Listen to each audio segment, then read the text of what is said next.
Hello everyone, haven't done one of these in a while. Like I always say, I don't like doing videos unless I feel like I have something worthwhile to say.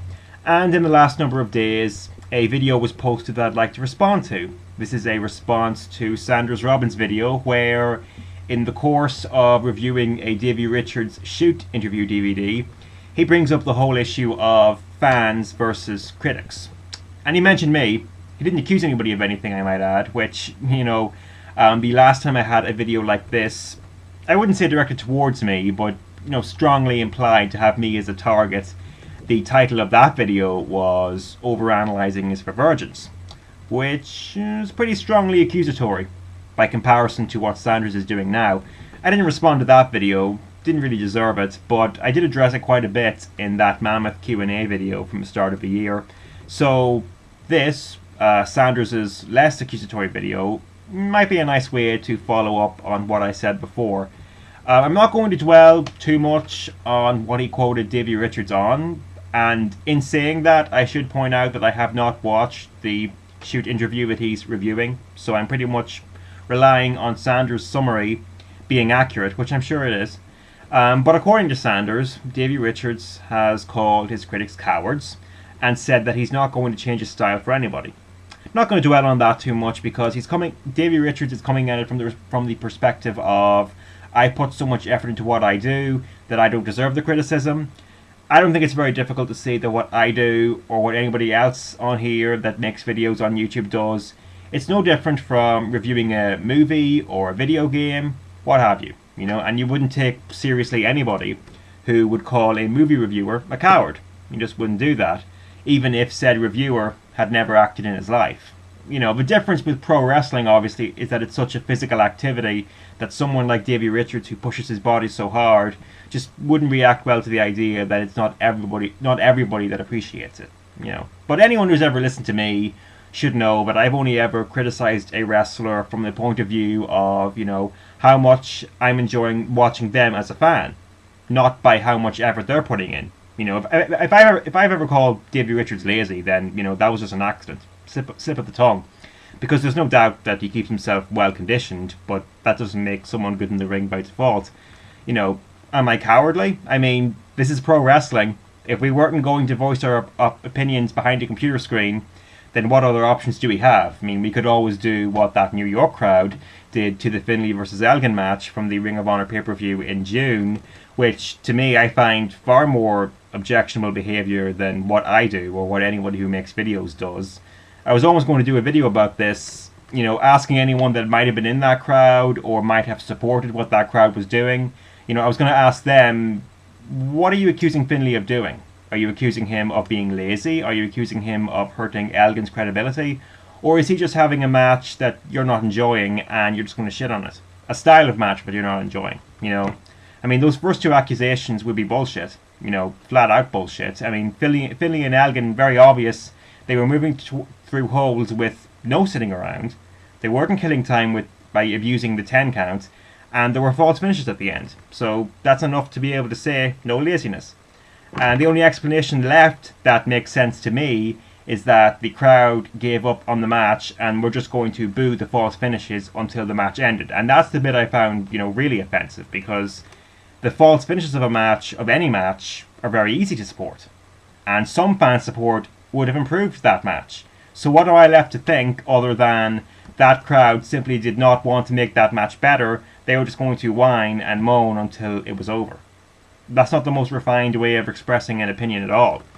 I was going to do that video. I would have done that video if I had thought that anyone who was reviewing the show on here was accusing Finlay of either the laziness or the credibility thing. And in fairness, I didn't see that.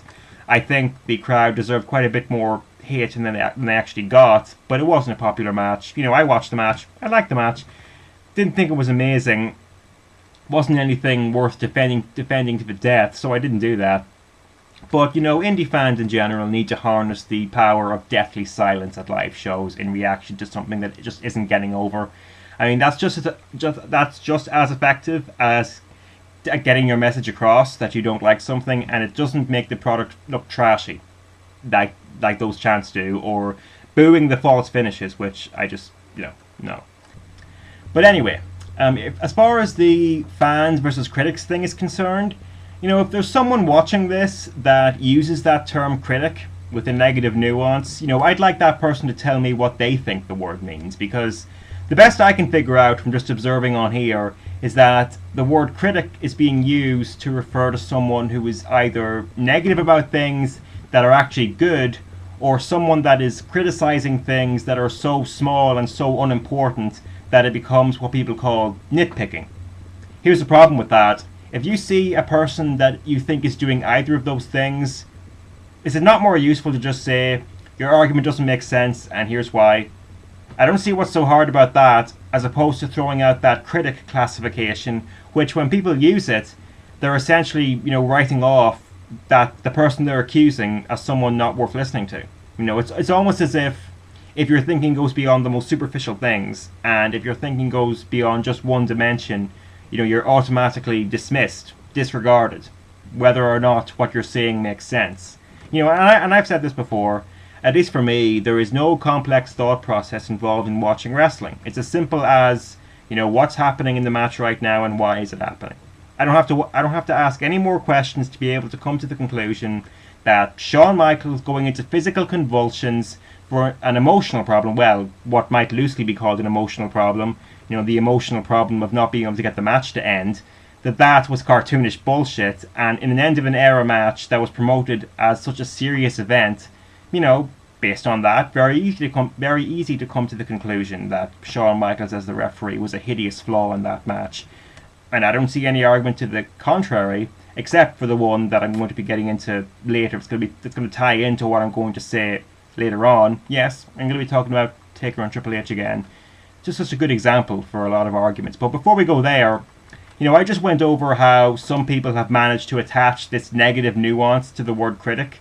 And, on YouTube, there's this impression that there's a divide between, fans and critics. Here's the thing that no one seems to have realized yet, or if they have realized it, they haven't just connected it to the divide I just mentioned, the supposed divide.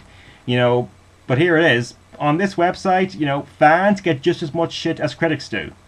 You might not believe me there, because the difference there is the word fan has not had a bunch of negative nuances attached to it. Instead, what we get is the people who are being attacked for being fans are getting hit with a different word, and the word is fanboys. This is all about fanboys versus critics, to be honest, because there are people who will continually get accused of being biased in favor of a certain wrestler or promotion. I went over that in more detail in the Q&A video, using the example of Ring of Honor pay-per-views, where all the discussion after the pay-per-view could be about whether or not Ring of Honor fans were being honest about the pay-per-view. And somehow all that discussion could take place without any consideration at all of what the actual reasons were that Ring of Honor fans were giving about liking or disliking parts of the pay-per-view. So, where does that all leave us, I guess? People get ripped on for being fans, people get ripped on for being critics. This does look like a lose-lose situation, and whose fault is that? Because, it's not the fault of the people that are, getting these accusations thrown at them. It's the fault of the people that are using those words, fanboy, mark, critic, whatever you want to use, to write off certain people as not being worthy of your time. And the problem is there are just so much better ways of finding out if they do have something worthwhile to say or not. And usually, like I said, the best way is just as simple as asking, just as simple as saying, your argument doesn't make sense, and here's why. It's probably worth pointing out right now that I don't have a problem with anyone who is very open and honest about the fact that they're, a fanboy, if we're going to keep using that word. Just ignore the, negative feeling you might get from it. I don't have a problem with anybody who is very open and honest about the fact that they're a fanboy of a certain wrestler or a certain promotion. I might not necessarily think that those people really have much reason to talk about wrestling online, because they're coming at it from the perspective of, here's a wrestler that I like, I've always liked him or her, my reasons for liking them are my own, they're, pretty much irrelevant to everybody else, and I'm going to share my stories with no intention of, presenting them as arguments or maybe trying to help the wrestler's reputation with other people. That's not my goal. I just want to share my stories. I don't think those people really have much to contribute to online discussion, but there's a reasonable argument that could be made that it's fun to share stories, I guess, and it's certainly harmless. I definitely think that don't think there's any harm in doing it, certainly. So the people that I can't get my head around, though, are the ones that try to be fanboy and critic at the same time. The people who rate matches, present themselves as somebody who's going to recommend matches and makes arguments in favor of something or against something, and then those people will turn around and say something like, I'm a big fan of this guy, so obviously I'm going to like this match more than most people. Everybody has favorites. We all have wrestlers that we like. I just recently became sold that Austin Aries is an impressive talent. That Destination X main event didn't do it. That wasn't really Aries' fault. Rude was the defending champion. He had to control a lot of that match, and he can't make it interesting. Okay. I think Aries did the best he could working around that as the plucky challenger, but I didn't enjoy that match that much. I watched Aries as the plucky challenger against Nigel McGuinness at Ring of Honor's Rising Above 2007. Just in the last 24 hours I watched that match. That was awesome. Aries was absolutely incredible in that match. Such that I'm going to see what he can do as the defending champion in TNA. Next match with Rude, it might fall down for the same reason that the first one did, because I'm going to make this based on an assumption that Rude is the heel in this equation, so he'll be controlling the offense again. Just based on the fact that Aries certainly got a babyface reaction when he won the title, but I want to watch more Aries, just based on that one great performance against Nigel that I watched him in, the first Ring of Honor match that I've given 5 stars. But, look what just happened. I just identified myself as an Austin Aries fan, and I would be surprised if anyone was ready to call me a fanboy, because of all the stuff I just mentioned. When you just say, I'm a fan of this guy, so obviously I'm going to like this match more than most people, it sounds like you're saying that just because the wrestler is there, just his mere presence is enough to make the match worthwhile. And here again, we come to Taker Triple H from WrestleMania this year. People might think that it was the match they enjoyed, but I think this is one time where you might have to think a little deeper, and you might have to consider the possibility that you're just buying into the promotional machine of the WWE. And you're praising the match because the idea of Triple H, Shawn Michaels, The Undertaker, and the Hell in a Cell all at once sound so cool. I focused on HBK's referee performance a lot, so let's just stick with that, I guess. The criticism I mentioned earlier, I'm going to go ahead and predict the most likely counter-argument. Maybe I'm just thinking a bit too far ahead, but here we go. Shawn Michaels and Triple H and The Undertaker, they have so much history together, so the over-the-top reaction from that Michaels was giving, the kick-out, it was okay. Over-the-top was needed with such a historic, relationship there. That argument doesn't work, because Shawn Michaels is still human. And like I said, going into physical convulsions because of a supposed emotional problem is not a human reaction. It is not. Unless you have psychological problems.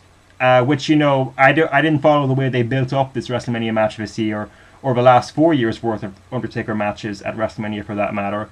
But it would be news to me if the WWE have started to portray HBK as being psychologically suspect. So, it's not a human reaction, and that moment came off horribly and was cartoony bullshit because of that. And it was cartoony bullshit in a serious match. That HBK reaction would have been fine if it was a comedy match, but it wasn't supposed to be that, was it? I don't see any logical argument otherwise, so the only thing that we're left with is that Shawn Michaels fans are going to buy into that performance because it's Shawn Michaels and for no other reason, And like I said, I have no problem with anyone who openly admits to being a diehard Shawn Michaels fan. But if you're praising the performance because at this past WrestleMania, just because you're a fan and for no other reason, don't rate the match. You can't recommend it because your reasons don't make sense to anyone except for other Shawn Michaels fans. It just so happens that there's a lot of those. Doesn't mean that the praise for the performance is any more logical. Undertaker no-sold Triple H's entire chair assault in that match as well. Is there any argument defending that doesn't involve being an Undertaker fan? We can go on and on with more examples, but I think everyone gets the point. So to tie this all back to Sanders' video, he was talking about how he never wanted to criticize anyone. He seemed to be inviting other opinions on criticism and how it should be presented, I guess. So I'll just say this. I do think that the matches that I praise are taken more seriously, in part, not totally, but in part because I do call other matches out when I don't enjoy them. because it makes it, and because of that, it makes it more likely that when Aaron, praises a match, it must have a lot of positives about it, because he wasn't so hot on this match because it didn't have this, this, and this. I don't know that for sure, but it does make sense. I mean, greatness is supposed to be something that is rare enough to mean something. And believe me, I definitely do enjoy talking about the matches I like a lot more than the other way around. I'm not sure that enjoying criticizing something is the right phrase to use. I'd be more inclined to say that I criticize when I think it serves a valuable purpose. And I would ask Sanders, if he does think that there's a time when criticism is valuable. He really focused in on the negative effects of criticism, but I'm sure he thinks there are positive too at times. For matches like Taker Triple H, which I have criticized like in the last 2 videos now, my purpose is to do the best I can by myself to make sure that wrestling history does not show that match was loved by everyone. That's the standard that aspiring wrestlers should try to reach, because I don't want to see more matches like that. No.